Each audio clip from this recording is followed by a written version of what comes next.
Both the French and British claimed the Ohio River Valley, which was largely unsettled. The Virginia investors formed the Ohio Company. The Native Americans tended to play the two European powers against each other. Robert Dinwiddie sent colonial troops under command of George Washington to drive French out of the region claimed by the Ohio Company. William Pitt allowed British officers to impress colonists into the army.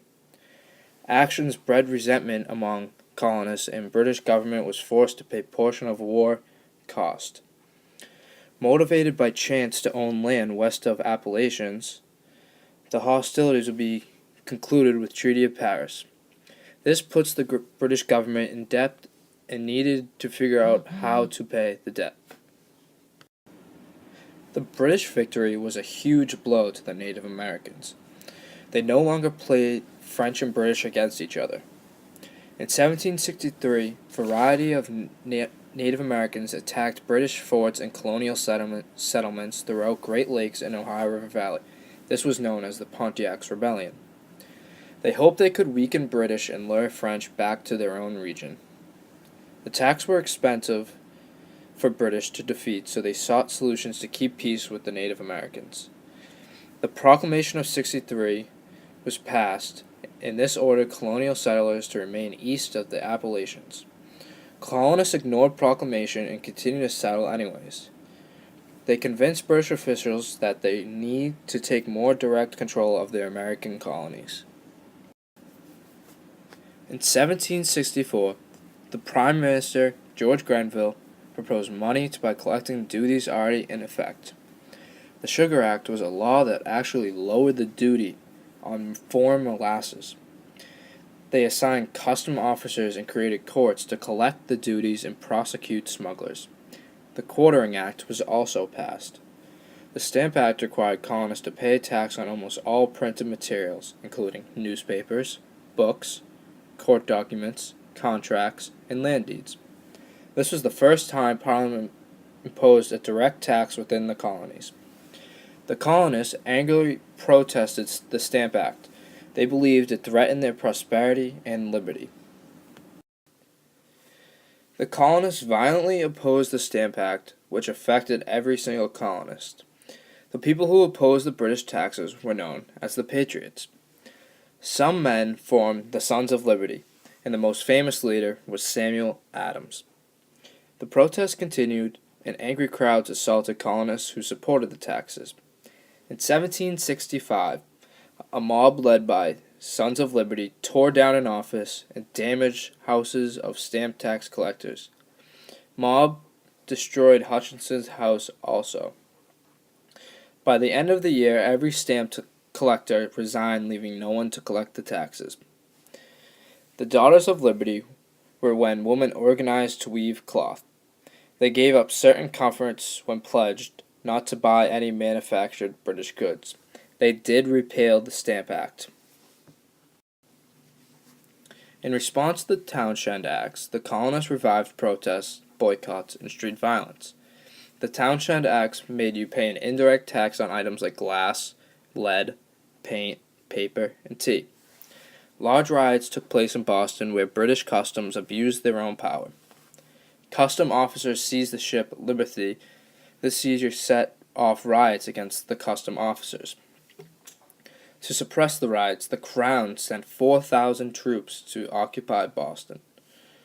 One night, a group of colonists threw snowballs and rocks at British soldiers guarding. The soldiers fired into the crowd, killing 5 colonists. Under the leadership of Sam Adams, the Patriots called the killings the Boston Massacre. Adams organized committees of correspondence. The Parliament backed down. British withdrew troops and dropped most Townshend duties. The Parliament kept the tax on tea. The tea boycott worsened financial problems for the already struggling British East India Company. The Parliament passed the law allowing company to sell directly to the colonists. The tea became cheaper than smuggled tea, even with the tax. The colonists believed that British were trying to trick them into paying the tax.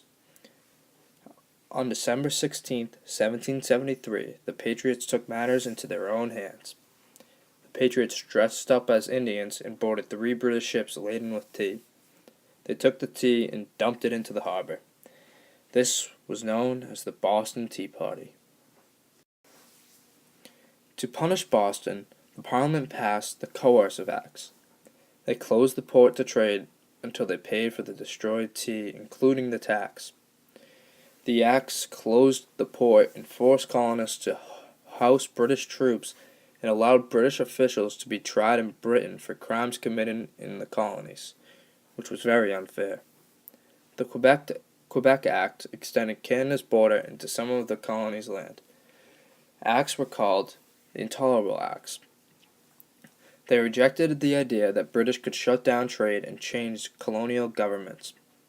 People reacted to British with violent acts. Armed with clubs and guns, they forced the courts of law to shut down. They assaulted anyone with acceptance under the governor. Punishment could have been coating someone in tar and feathers. Massachusetts wasn't the only colony to oppose the Coercive Acts. Every colony except Georgia met in Philadelphia in 1774, which was known as the First Continental Congress.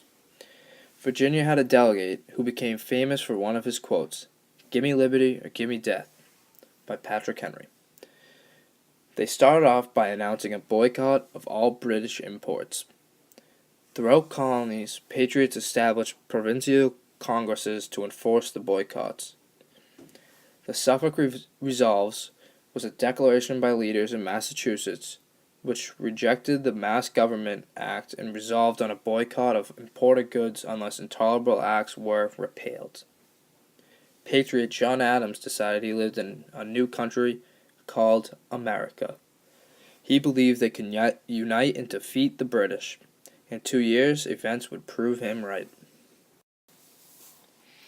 On April 19th, 1775, war erupted at Lexington and Concord. General Gage provoked battles by sending troops to arrest Hancock and Adams. Tipped off by men, including Revere, ridden into the countryside, warning that British were coming, rallied to drive troops back to Boston. They were militias, or full-time farmers, part-time soldiers. 70 patriots gathered on Lexington Green waiting for redcoats to come. Someone fired a shot which left 8 patriots dead. They went to Concord next and then left back to Boston. Hundreds of Minutemen fired at British from behind trees and walls. They killed and wounded more than 200 soldiers. The British retreated to safety in Boston. Loyalists, or colonists who remained loyal to Britain, fled to take refuge in Boston. In 1775, all delegates from all colonies assembled in Philadelphia for the Second Continental Congress. Armed volunteers from Middle and South colonies marched north. They gave command to Continental Army to George Washington. Some radical members of Continental Congress wanted to declare American independence from Britain. In 1775, Congress sent Olive Branch petition to King George III. He rejected the petition and sent more troops to Boston. July 2nd, Congress voted America was free. 2 days later, the Declaration of Independence was approved. This was drafted by Thomas Jefferson. He made the point clear that all men are created equal. All men are born with natural rights. Hancock was the president. He was basically the head of all of this.